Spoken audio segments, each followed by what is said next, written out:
How to fix Steam no connection error. So the very basic troubleshooting steps that I'm going to be providing you right now are very simple. So the very common problem that we are currently encountering right now is running this team as not as an admin. To do that, just simply head into your shortcut or your Steam icon, right click, and then go into properties. And from here, go to compatibility.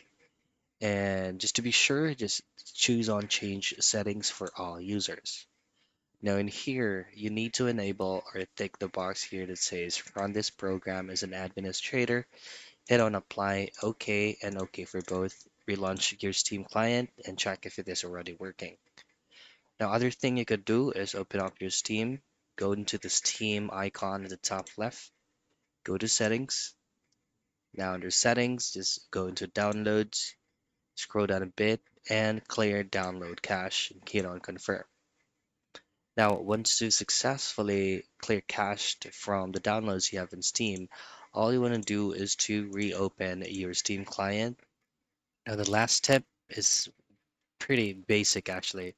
Open up your Steam client, and what people usually forget all the time is when they are currently on offline mode, they won't be able to turn back in or they forget to turn it back on. Just go into the Steam icon at the top left portion of your screen again and click on Go Online. And those are the troubleshooting steps to fix Steam no connection error.